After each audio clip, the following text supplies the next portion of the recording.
Nagsimula ang pelikula noong 2017 kung saan isang grupo ng mga kriminal na nagtago sa Pilipinas ang nahuli ng Korean police. Matapos silang maaresto, inihanda silang ibalik sa Korea. Pagdating nila sa airport, maraming tao ang naghihintay at galit na minumura ang mga kriminal. Kabilang sa mga taong naroon ang isang lalaking nakasuot ng salamin na naghihintay sa isa sa mga kriminal dahil pinatay nito ang kanyang pamilya. Nang makita niya ang kriminal, agad siyang lumampas sa harang at sinubukang sugurin ito pero mabilis siyang pinigilan ng mga gwardiya. Dahil dito, bigla siyang naglabas ng isang explosive device at pinasabog ang lugar. Lumipas ang 5 taon at dumating ang taong 2022. Isang panibagong grupo ng mga kriminal ang kailangang ibalik sa Korea, pero mas mapanganib ang sitwasyon ngayon dahil kabilang sa kanila ang ilan sa pinakagrabeng kriminal. May mamamatay tao, may pumatay sa sariling pamilya, may sangkot sa droga, at mayroon ding nagbebenta ng mga armas. Dahil dito, nagpasya ang mga pulis na higpitan ang seguridad at magpadala ng mas maraming gwardiya. Sa pagkakataong ito, sa pamamagitan ng barko sila dadalhin patungong Korea para hindi sila makaharap ng mga taong maaaring gustong maghiganti at maiwasang maulit ang nangyari 5 taon na ang nakalipas. Isa sa mga opisyal na namamahala sa transport operation ay si Steven, na kabilang sa pinakamahusay na mga pulis at sanay sa special operations at martial arts. Kasama niya ang iba pang mga bihasang opisyal. Nagtaka si Steven nang malaman niyang kumalat sa media ang balita tungkol sa kanilang operasyon dahil dapat ay lihim ang transportasyon upang maiwasan ang anumang gulo. Pero hindi na niya ito masyadong pinansin at pumunta na siya para harapin ang mga kriminal. Iba't ibang uri ng kriminal ang naroon. May mayaman, mahirap, mukhang mabait at talagang halatang mapanganib. Kabilang sa kanila si Jason, isang brutal at mapanganib na kriminal na leader ng isang gang at nakapatay na ng maraming tao.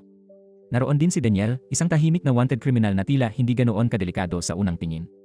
Mayroon ding isang matandang kriminal na hindi mo akalaing mapanganib dahil sa kanyang edad pero hindi dapat maliitin ang kanyang kakayahan. Habang binabasa ni Steven ang impormasyon tungkol sa mga kriminal, tinukso siya ni Jason. Sinabi nitong akala niya ay patay na si Steven o kaya naman ay tumanda na at tumigil na sa pagiging pulis. Sinagot siya ni Steven na gagawin niya yon pagkatapos muna niyang gulpihin si Jason. Pero hindi tumigil si Jason. Binanggit niya ang anak ni Steven at sinabing dalaga na siguro ito at napakaganda na ngayon. Tinanong pa niya kung ano nga ba ang pangalan nito. Dahil anak na niya ang pinag-uusapan, agad na nagalit si Steven. Naroon din ang detective na si Diane at nakita niya ang nangyayari. Napansin niya ang 2 sibilyang papalapit kaya tinanong niya ang isa niyang kasamahan kung sino ang mga iyon. Sinabi sa kanya na sila ang doktor at nurse na sasama sa biyahe dahil hindi nakasama ang mga doktor ng police force. Naramdaman ni Diane na may kakaiba dahil puno ng mga mapanganib na kriminal ang barko at hindi dapat basta may mga sibilyang kasama roon. May dahilan din kung bakit may nurse at babaeng detective sa operasyon. 2 sa mga kriminal na ibinabalik sa Korea ay mga babae at kabilang din sila sa mga mapanganib na mamamatay tao kaya kinakailangan ding magkaroon ng mga babaeng personnel sa barko. Matapos gulpihin ni Steven si Jason, sinabi niya rito na welcome sa barko bago nila tuluyang isinakay ang lahat ng mga kriminal. Samantala, sa Korea, mismong si Director Paul ang namamahala sa pagmamanman sa barko.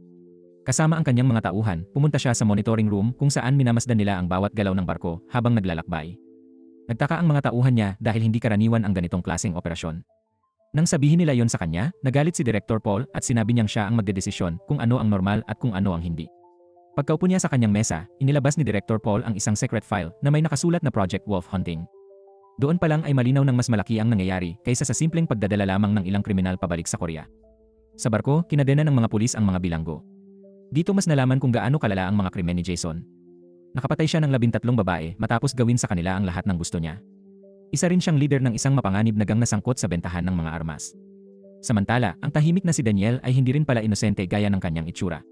Isa siyang wanted criminal na sinasabing nakapatay na ng humigit kumulang 20 tao at iyon lamang ang mga kasong alam ng mga otoridad. Hindi pa malinaw kung ilan pa talaga ang kanyang naging biktima. Si Diane naman ang nagposa sa isa sa mga babaeng kriminal. Nalaman na pinatay ng babaeng iyon ang sarili niyang pamilya para makatakas kasama ang kanyang kasintahan na isa rin pala sa mga bilanggo sa barko. Pagkatapos, tinipon ni Steven ang mga pulis at ipinaalala ang mga patakaran. Sinabi niyang napakadelikado ng sitwasyon at walang sinuman sa kanila ang dapat matulog hanggang makarating sila sa teritoryo ng Korea. Hinati niya ang grupo para sa pagbabantay at pagkatapos ay sinabi sa kapitan na ihanda ang barko para sa pag-alis. Nakipag-ugnayan ang kapitan sa monitoring team sa Korea at tiniyak nilang maayos ang lahat at tuloy-tuloy ang pagmamanman sa barko. Binigyan din ni Steven ng pansin ang pagkain at inutusan ang ilan sa mga detective na tumulong sa mga cook. Pinasalamatan niya ang head chef pero kapansin-pansin na kahina-hinala ang kilos nito. Maya-maya dumating ang doktor. Halatang takot at kinakabahan ito habang may dalang bag na puno ng mga injection at gamot. Binati niya ang mga naroon, kinuha ang kanyang pagkain at umalis. Habang naglalakad, panay ang tingin niya sa paligid na parabang may malaking problemang iniisip. Bumaba siya sa mas mababang bahagi ng barko at doon niya nakita ang isang tila tuyot at matagal ng patay na katawan. Nakatahi ang mga mata nito at may oxygen mask na nakakabit sa mukha kahit mukha itong matagal ng patay. Ang katawan na yon ay si Alpha. Nagtaka ang doktor at tinanong ang mga gwardiya kung bakit siya dinala roon dahil mukha namang patay na si Alpha at wala na siyang magagawa rito. Pero sinabi sa kanya ng isang gwardiya na ibigay lang ang nakatakdang pampatulog na injection at pagkatapos ay umalis na siya. Nagtaka ang doktor dahil kung patay na ang nasa harap niya, hindi niya maintindihan kung bakit kailangan pa itong patulugin. Pero nagbanta ang mga gwardiya na papatayin siya kapag hindi niya sinunod ang utos. Dahil wala siyang ibang magawa, inilabas ng doktor ang injection mula sa kanyang bag at itinurok iyon kay Alpha. Kasabay nito, sa Korea, binuksan ni Director Paul ang secret file ng Project Wolf Hunting. Nakalagay doon ang mga litrato ng maraming sundalo, at kabilang sa mga ito ang larawan ni Alpha bago naging ganito ang kanyang itsura. Dati, mukha lamang siyang isang ordinaryong sundalo. Samantala, nagpatuloy ang mga cook at mga pulis sa pamamahagi ng pagkain sa mga bilanggo. Pagkatapos nilang kumain, palihim na sinubukang buksan ng head chef ang isang nakasarang pinto sa likod ng mga pulis. Kasabay nito, abala naman sa kwentuhan ang ilang mga opisyal. Dahil naging kampante sila, tila nakalimutan nila ang babala ni Steven na ilan sa pinakamapanganib na kriminal ang kanilang binabantayan. Sinamantala ni Jason ang pagkakataon. Naglabas siya ng maliit na piraso ng bakal mula sa kanyang bibig at ginamit iyon para tanggalin ang kanyang posas. Pagkatapos niyang makawala, ibinigay niya ang bakal sa kasama niya sa selda para makalaya rin ito. Pero nanatiling tahimik si Jason at nagpanggap na parang wala siyang ginawang kahit ano. Hindi nagtagal, lumabas ang head chef kasama ang kanyang mga tauhan. Lumalabas na lahat sila ay kasabwat ni Jason at sumusunod sa kanyang mga utos. Pumunta sila sa isang storage room na matagal na nilang pinaghandaan at doon ay nakatago ang napakaraming armas. Malinaw na pinagplanuhan na nila ang lahat bago pa man magsimula ang biyahe. Paglabas nila mula sa storage room, nakasalubong nila ang ilang detective. Agad nilang pinatay ang mga ito nang walang pag-aalinlangan. Hindi nagpakita ng awa ang head chef at ang kanyang mga kasama dahil nagsimula na ang kanilang plano. Pagkatapos, kinuha nila ang mga bangkay at itinago ang mga ito sa freezer na ginagamit para sa pagkain. Mula roon, pumunta sila sa lugar ng kapitan ng barko. Pinatay nila ang dalawa sa mga taong naroon habang iniwan nilang buhay ang dalawa pa. Pagkatapos, tinanong ng head chef kung nasaan ang communication device na ginagamit nila para makipag-ugnayan sa Korea. Sinira nila ito at nagpadala siya ng isa sa kanyang mga tauhan sa ibabaw ng barko para patayin ang radar at communication tower. Dahil dito, tuluyan ang naputol ang kanilang koneksyon at matagumpay nilang nakontrol ang barko. Kasabay nito, nawala ang signal ng barko mula sa monitoring center sa Korea at bigla itong nawala sa radar. Nagtaka si Director Paul at ang kanyang mga tauhan sa nangyari. Sinubukan nilang tawagan ng barko pero walang sumasagot at tuluyan nilang nawala ang lokasyon nito. Inutusan ni Director Paul ang kanyang mga tauhan na kumonekta sa satellite para makakuha sila ng larawan ng kinaroroonan ng barko at malaman kung ano talaga ang nangyayari. Samantala, napansin ni Dean na wala ring signal ang kanyang cellphone. Sinubukan niyang tawagan ang kanyang kasamahan gamit ang radio pero wala ring sumasagot. Kaya sinabi niya sa kasama niyang babaeng detective na bantayan muna ang dalawang babaeng kriminal habang lalabas siya para alamin kung ano ang nangyayari. Pero tila naging pabaya ang kasama niyang detective. Humiling ang isang babaeng kriminal na pumunta sa banyo kaya tinanggal nito ang pagkakapusa sa kanya. Agad itong sinamantala ng kriminal, hinuli ang detective at siya naman ang itinali nito sa kanyang pwesto. Sinabi pa ng kriminal na hindi siya magtatagal at pupunta lang siya sa banyo bago bumalik. Kasabay nito, nakawala na rin sa posas ang kriminal na kasama ni Jason. Pero dahil nakagawa siya ng ingay, nabunyag ang ginagawa nila. Pumasok ang isang pulis para tingnan kung ano ang nangyayari pero biglang umatake si Jason mula sa likuran. Hinawakan niya ang tenga ng pulis at kinagat iyon gamit ang kanyang mga ngipin. Patuloy niyang binugbog ang lalaki hanggang sa mapatay niya ito. May isa pang pulis na nakarinig sa ingay at agad na pumunta sa selda pero hindi na niya nailigtas ang kanyang kasamahan. Dumating na rin ang head chef at ang mga tauhan nito at walang habas nilang pinatay ang mga pulis.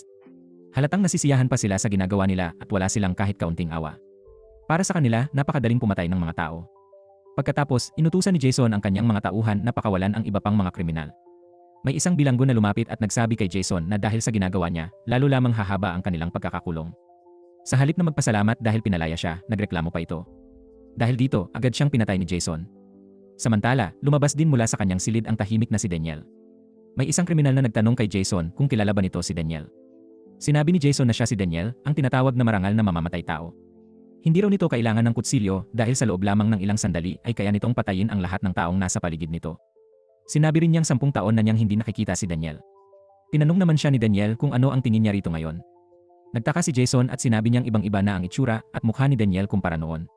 Sinagot siya ni Daniel na hindi na kailangang banggitin ang kanyang itsura dahil dapat tingnan muna ni Jason ang sarili nito. Sinabi naman ni Jason na basta nasa puso niya ang kagustuhang makatakas at mamuhay bilang isang normal na tao, magagawa niya yon. Kapansin-pansing na apektuhan si Daniel sa sinabi nito.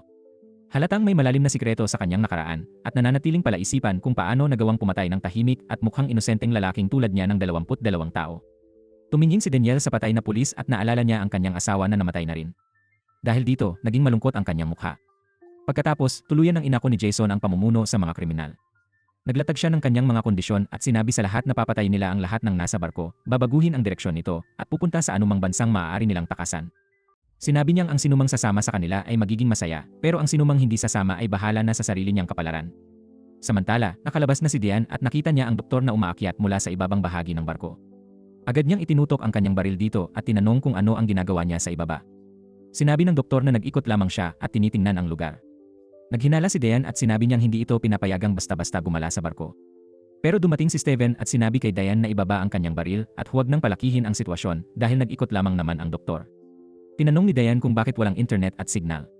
Sinabi ni Steven na hindi pa nila alam kung ano ang nangyayari at kailangan nilang umakyat sa ibabaw ng barko para tingnan ito. Nang tumingin ang doktor sa itaas, nakita niya ang isa sa mga kriminal na bumababa mula sa ibabaw ng barko. Doon nila tuluyang napagtanto na mayroong malaking problemang nangyayari. Agad na naghanda sina Steven at Diane habang naiwan ang doktor na hindi alam kung saan pupunta o kung saan ligtas na makakatakas. Tumakbo ang doktor pabalik sa kanyang silid, naglagay ng upuan sa likod ng pinto at naupo roon na takot na takot.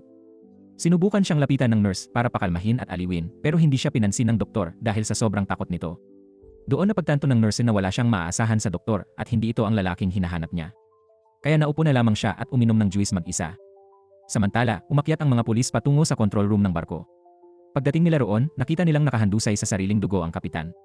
May isang kriminal na nakatayo roon na parang walang pakialam sa nangyari. Agad siyang sinugod ni Steven at paulit-ulit na binugbog pero hindi niya alam kung ano ang naghihintay sa kanila. Tinawag siya ni Diane at sinabihang iligtas ang sarili dahil nakatago sa paligid ang iba pang mga kriminal. At tama siya. Biglang lumabas ang mga kriminal at nagsimulang paulanan ng bala ang lugar. Napilitang magtago si Steven. Sa gitna ng putukan, napatay pa mismo ng mga kriminal ang isa nilang kasamahan. Wala silang pakialam kung sino ang matatamaan basta mapatay nila ang lahat ng naroon. Isa sa mga detective ang napatay kaya naiwan sina Steven, Diane at isa pang pulis. Hindi nagdalawang isip si Diane at umikot siya para makapwesto sa likuran ng mga kriminal habang muling nilagyan ni Steven ng bala ang kanyang baril. Pero hindi natakot o natinag ang head chef. Inilabas niya ang kanyang automatic weapon at walang habas na nagpaputok. Nang tamaan ni Diane sa binti ang isa sa mga tauhan niya, mismong ang head chef ang pumatay sa nasugatan niyang kasamahan. Pagkatapos, muli niyang nilagyan ng bala ang kanyang baril. Wala siyang pakialam sa mga mahihina dahil ang mahalaga sa kanya ay maiwan lamang ang mga malalakas. Nang mapansin niyang halos mag-isa na siya, hinawakan niya ang kawawang assistant captain at ginawa itong panangga. Dahil hawak niya itong hostage, napilitan sina Steven at ang kanyang mga kasama na ibaba ang kanilang mga armas. Balak sana ng head chef na saktan at patayin silang lahat, pero nakahanap ng pagkakataon si Diane na umikot mula sa likuran at pabagsakin siya. Nang maitulak ni Diane ang head chef sa pader, agad nitong hinawakan si Diane at balak na siyang patayin. Pero sinabi ni Steven kay Diane na yumuko. Pagkayuko niya, binaril ni Steven ang head chef sa gitna ng ulo at tuluyan na itong napatay. Hindi pa doon natapos si Steven. Patuloy niya itong binaril bilang paghihiganti dahil niloko at pinagtaksilan sila nito. Pagkatapos, nilapitan ni Diane ang assistant captain para pakalmahin ito. Tinanong niya kung may lugar pa sa barko kung saan maaari silang makipag-ugnayan sa Korea. Sinabi ng assistant captain na may communication device sa engine room. Pero naunahan na sila ni Jason. Bumaba na ito sa lugar ng mga engineer at pinatay ang ilan sa kanila. Mula sa mga natira, nalaman niya kung nasaan ang communication device at agad niyang inutusan ang kanyang mga tauhan na sirain yon.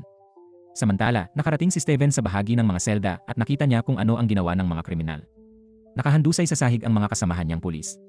Ipinaalam ni Diane sa kanya na may communication device sa engine room at kailangan nilang makarating doon. Pagdating nila sa engine room, nakita nilang pinatay na ni Jason ang ilan sa mga engineer at ang chief engineer na lang ang natitira.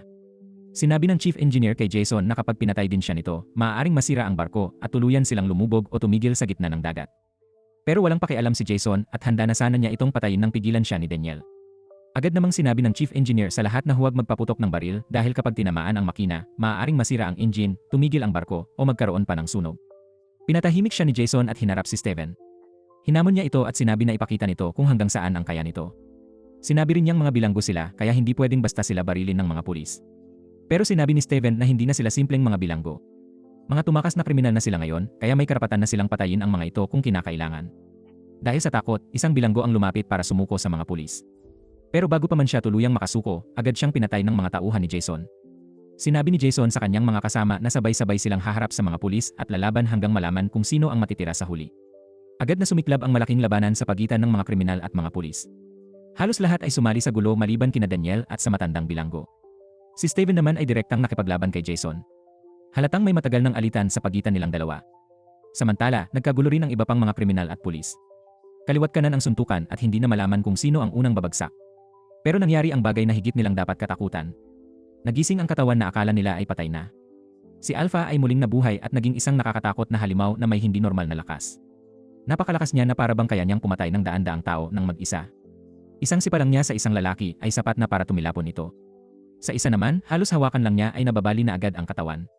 Sa isa pa, isang galaw lang niya sa ulo nito ay sapat na para tuluyang mapatay. Sa sobrang takot, natigilan ang mga kriminal at halos hindi na nila alam ang gagawin. Tumakbo si Jason paakyat at kinuha ang isang automatic weapon. Pero kumuha si Alpha ng isang kriminal at ginawa itong panangga habang patuloy na nagpapaputok si Jason. Nang maubos ang bala nito, biglang sumugod si Alpha. Agad niyang inatake ang unang kriminal na madaanan niya at pinatay ito sa isang malakas na suntok. Pagkatapos, lumipat siya sa susunod. Muling kumuha ng automatic weapon si Jason at pinaputukan si Alpha nang walang tigil.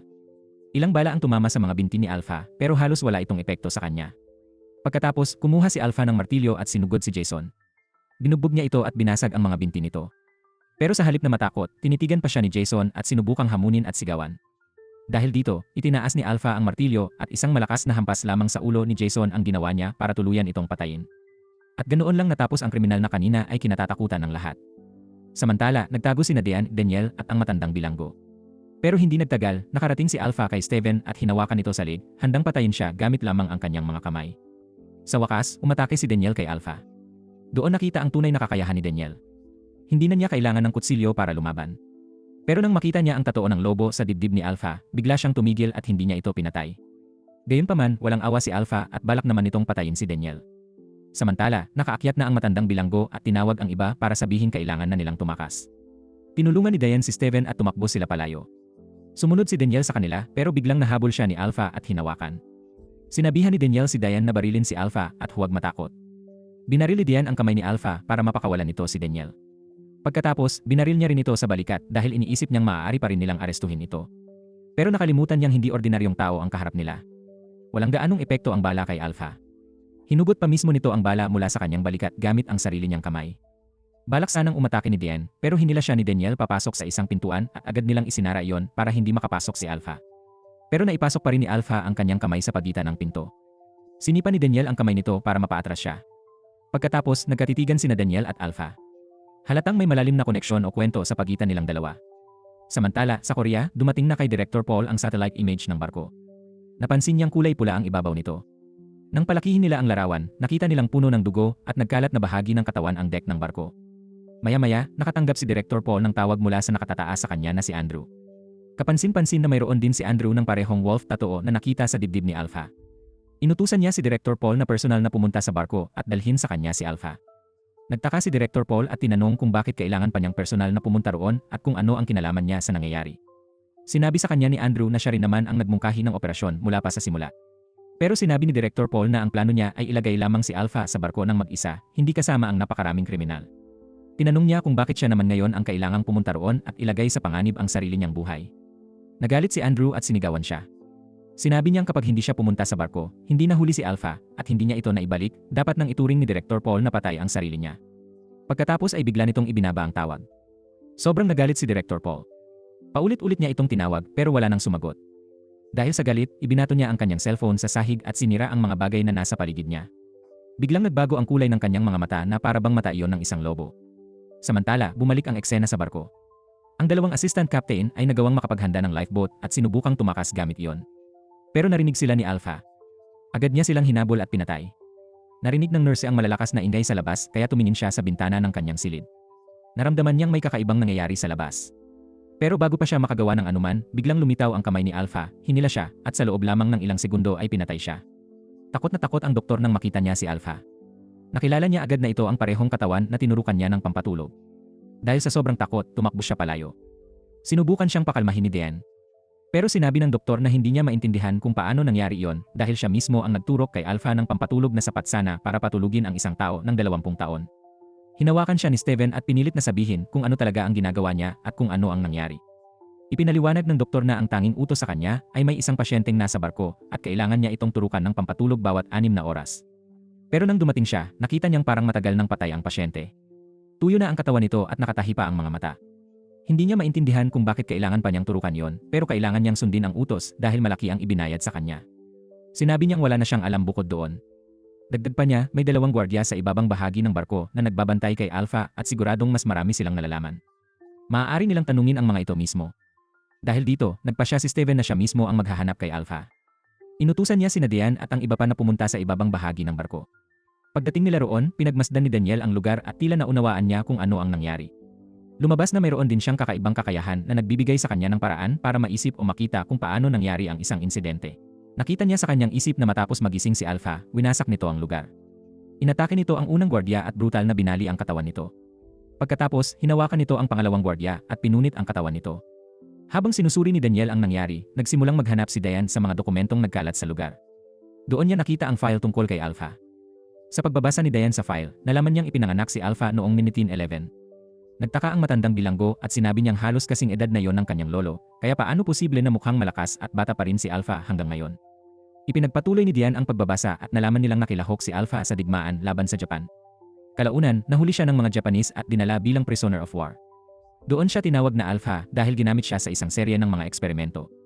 Siya ang itinuturing na pinakamatagumpay na subject para sa isang human weapon project. Dahil sa mga eksperimento, nagkaroon si Alpha ng hindi normal at halos hindi kapanipaniwalang lakas. Pero nagtaka si Diane kung bakit nanatiling lihim ang buong eksperimento.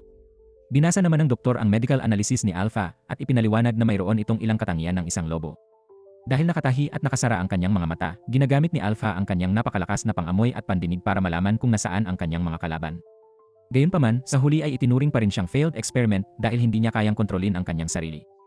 Unti-unti siyang naging isang marahas na halimaw na sinisira at pinapatay ang anumang nasa harapan niya. Mas nakakagulat pa, halos hindi rin tumatanda si Alpha. Nagalit ang matandang bilanggo nang malaman ito at sinabi niyang hindi na tao ang mga gumagawa ng ganitong eksperimento. Ginagamit nila ang mga tao para palakasin ang kanilang katawan at pahabain ang kanilang buhay. Habang tinitingnan ni Daniel ang isang lumang larawan ni Alpha, tila naiisip niya kung ano ang nangyari rito noong panahon ng digmaan. Noong mga panahong iyon, nasa edad 30 pa lamang si Alpha nang malubhang masugatan at mahulog sa kamay ng mga Japanese. Ginamit nila siya sa iba't ibang eksperimento hanggang sa tuluyan ng manghina ang kanyang katawan. Pagkatapos, tinurukan siya ng substance na naglalaman ng living cells. Sa halip na mamatay, muling nabuhay si Alpha. Natuwa ang mga scientist dahil inakala nilang nakalikha sila ng perpektong human weapon na maaari nilang gamitin bilang sandata. Pero biglang nawalan ng kontrol si Alpha. Lumakas ng husto ang kanyang katawan at nagawa niyang sirain ang mga kadena na nakagapo sa kanya. Agad siyang pinaputukan ng mga sundalo at sinubukan pa nilang sunugin. Pero sila rin ang unang naging biktima ng halimaw na kanilang nilikha. Isa-isa niyang pinatay ang lahat ng sundalong humarang sa kanya. Gumamit pa siya ng katawan ng isang sundalo bilang panangga habang patuloy siyang pinaputukan. Sa huli, mag-isa niyang napatay ang halos 100 sundalo gamit ang kanyang hindi normal na lakas. Bumalik ang eksena sa kasalukuyan. Nakarating si Alpha sa lugar kung saan naroon ang ilan sa mga natitirang kriminal, kabilang ang babaeng kriminal, ang matandang bilanggo, isang psycho-kriminal at iba pa nilang kasama. Naghahanda na sana silang tumakas nang biglang pumasok si Alpha. Tinapakan niya ang ulo ng isa sa kanila hanggang sa mapatay ito. Pagkatapos, agad niyang inatake ang isa pang lalaki. Sinubukan nitong lumaban gamit ang kutsilyo pero mabilis siyang pinatay ni Alpha. Nagsimulang sumigaw sa takot ang babaeng kasama nila. Agad siyang nilapitan ni Alpha, hinugot ang kutsilyong nakabaon sa katawan ng isa sa mga kriminal at ginamit iyon para patayin siya. Inilabas naman ng psycho-kriminal ang kanyang armas dahil inakala niyang madali niyang mapapatay si Alpha. Pero bago pa siya makagawa ng anuman, brutal siyang inatake ni Alpha. Binali nito ang kanyang mga kamay at paa bago tuluyang patayin. Tumakas ang matandang bilanggo kasama ang babaeng kriminal. Pero naiwan ang isa pa nilang kasamang babae matapos itong matumba dahil sa sobrang takot. Gusto sana siyang balikan ng babae pero hinila siya ng matandang bilanggo para makalayo sila. Nahuli ni Alpha ang naiwan nilang kasama at ibinagsak ito ng malakas sa pader bago tuluyang patayin. Tumakbo ang matandang bilanggo at ang babaeng kasama niya papunta sa elevator at nagtago sa loob. Pero narinig sila ni Alpha. Sinundan niya sila at paulit-ulit na hinampas ang elevator hanggang sa mabutas ang bubong nito. Nang makita niya ang matandang bilanggo, agad niya itong hinila palabas. Mahigpit na kumapit ang babaeng kriminal sa matanda para hindi ito makuha ni Alpha. Dumating si Daniel at hinila ang babae palayo pero nahulog ang matandang bilanggo at naiwan kay Alpha. Nagpasya ang matanda na isakripisyo ang sarili para mailigtas ang babaeng kasama niya. Patuloy siyang binugbog ni Alpha hanggang sa tuluyang maputol ang cable ng elevator. Bumagsak ito ng malakas hanggang sa pinakamababang bahagi ng barko. Narinig ni Diane at ng iba pang kasama niya ang malakas na pagbagsak kaya agad silang pumunta roon. Nakita nilang patay na ang matandang bilanggo habang biglang nawala si Alpha. Nawala siya dahil may narinig siyang tunog ng helicopter sa labas ng barko. Pero habang papunta siya roon, narinig niya sina Steven at ang babaeng kriminal na sinusubukang tumakas. Agad itinago ni Steven ang babae sa freezer kasama ng mga bangkay. Sinabi niyang huwag itong gagalaw at manatiling tahimik. Pagkatapos, mag-isa niyang hinarap si Alpha. Alam niyang napakaliit ng pagkakataon niyang manalo dahil halos imposibleng mapatay ang halimaw. Gayunpaman, pinili niyang lumaban kaysa tumakbo. Nagtagumpay pa siyang maputol ang isang braso ni Alpha. Pero halos wala rin itong epekto. Agad siyang pinatay ni Alpha. Samantala, binuksan ng babaeng kriminal ang pinto ng freezer dahil gusto niyang makita kung ano ang nangyayari. Nang isara niya itong muli, narinig siya ni Alpha at agad itong pumasok sa freezer. Pero nakaisip ng paraan ang babae para mabuhay. Humiga siya sa gitna ng mga bangkay at pinahiran ang kanyang katawan ng dugo. Nang amuyin siya ni Alpha, inakala nitong patay na rin siya kaya iniwan siya nito. Samantala, narinig ni Diane ang tunog ng helicopter at nagtaka kung sino ang nakatawag para humingi ng tulong. Dumating pala mismo si Director Paul kasama ang ilang armadong tauhan. Bago sila bumaba sa barko, tinurukan ng isa sa kanyang mga tauhan ang sarili nito ng isang espesyal na injection. Agad nagbago ang kanyang mga mata at nagkaroon siya ng hindi normal na lakas. Lumabas na ang mga tauhan ni Director Paul ay gumagamit din ng parehong eksperimento upang magkaroon ng superhuman abilities. Pagkababa nila sa barko, nakasalubong ni Director Paul ang babaeng kriminal. Takot na takot itong nagsabi na may halimaw sa barko na pinapatay ang lahat ng makita nito. Hindi ito tumigil sa pagsasalita dahil sa sobrang takot. Pero sa halip na tulungan siya, agad siyang pinatay ni Director Paul. Ayaw niyang makalabas ang babae at maisiwalat sa media o sa ibang tao ang nangyayari dahil isang secret operation ang lahat ng ito. Pagkatapos, nakita ni Director Paul ang doktor at isa pang nakaligtas na nakataas ang kanilang mga kamay bilang pagsuko. Balak na rin sana niyang patayin ang mga ito nang biglang lumitaw si Diane at itinutok ang kanyang baril sa kanya. Sinabi ni Diane na isa siyang pulis at inutusan si Director Paul na ibaba ang kanyang armas. Pero walang pag-aalinlangang binaril ni Director Paul si Diane. Sinabi niya ngayon lang nito na isip sabihin na pulis siya gayong napakarami ng namatay bago siya dumating. Nabigla si Daniel nang makita niyang mismong ang isang mataas na opisyal ang pumatay kay Diane. Nang balak ng patayin ni Director Paul ang iba pa, biglang sumugod si Daniel. Inagaw niya ang armas nito at muntik na niya itong mapatay. Agad namang inutusan ni Director Paul ang kanyang mga tauhan na ibaba ang kanilang mga armas. Tinanong niya si Daniel kung sino talaga ito. Sinabi ni Daniel na maaaring hindi na siya maalala ni Director Paul pero hindi niya ito nakalimutan. Sinabi niyang hanggang ngayon ay pareho pa rin itong basura gaya noon. Pagkatapos, napansin ni Director Paul ang katawan ni Daniel. Nang mabuksan ang kanyang damit, lumabas na mayroon din siyang wolf tattoo. Doon naging malinaw na hindi lamang si Alpha ang produkto ng eksperimento. Marami pang ibang wolves ang nilikha. Bumalik ang kwento sa nakaraan para ipakita ang tunay na dahilan kung bakit naroon si Daniel sa barko. Lumabas na isang tao lamang talaga ang pinatay niya para sadyang maaresto at maisama sa transport ship. Alam niya kasing naroon si Alpha at gusto niyang mahanap ang mga taong nasa likod ng eksperimento. Isa sa pangunahing target niya ay si Director Paul. Noon, gumagamit si Director Paul ng mga hard killers para patayin ang maraming tao. Isa sa mga naging target nila si Daniel. Malubha siyang sinaksak sa tiyan at inakala nilang patay na siya. Pagkatapos, dumating si Director Paul at ang kanyang mga tauhan. Kinuha nila si Daniel kasama ang humigit kumulang 220 na bangkay. Kalaunan, pinalabas nilang si Daniel mismo ang pumatay sa lahat ng mga taong iyon.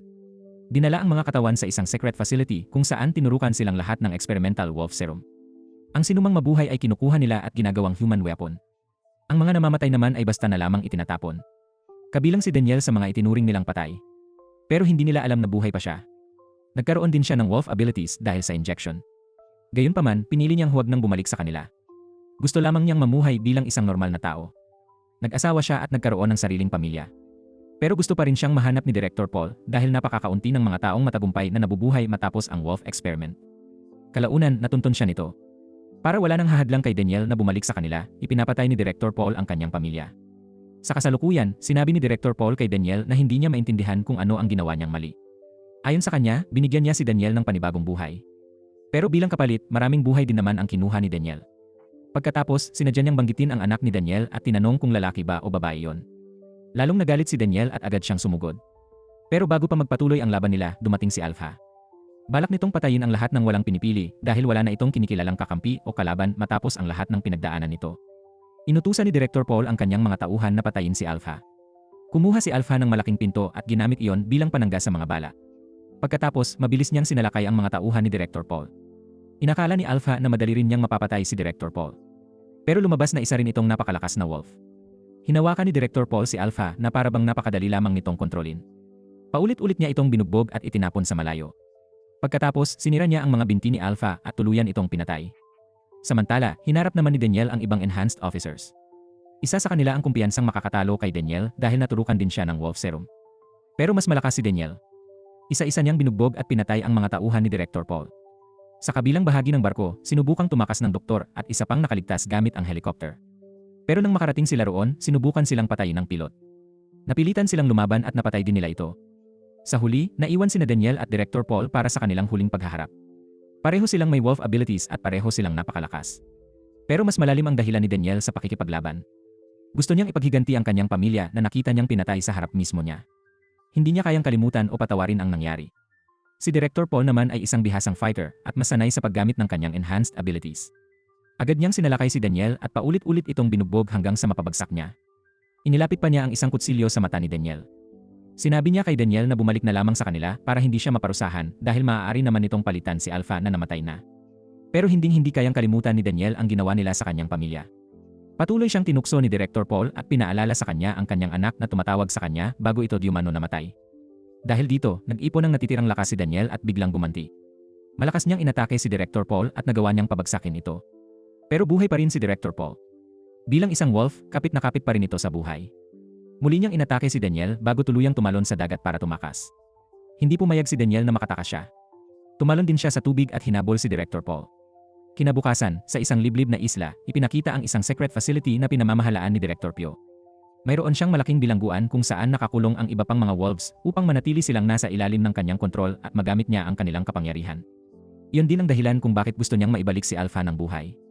Pumasok si Director Pio sa isang selda kung saan nakakulong ang isang batang lalaki. Lumabas na anak pala yon ni Daniel. Hindi pala ito pinatay noong sinalakay ang pamilya niya. Nang subukan nilang patayin ang bata noon, napansin nilang nagbago ang kulay ng kanyang mga mata. Doon nila nalaman na namana niya ang wolf abilities ng kanyang ama. Napakahalaga ng bata dahil tila natural nitong namana ang mutation, isang bagay na halos wala pang katulad sa mundo. Kaya pinili nilang panatilihin itong buhay upang obserbahan kung hanggang saan lalaki ang kanyang kapangyarihan. Samantala, ipinakita ring buhay pa si Daniel. Umahon siya sa dalampasigan sa isang liblib na lugar. Mag-isa siyang naglakad palayo, hindi alam kung saan siya pupunta. At dito nagtatapos ang ating serye. Maraming salamat sa panonood, hanggang sa muli.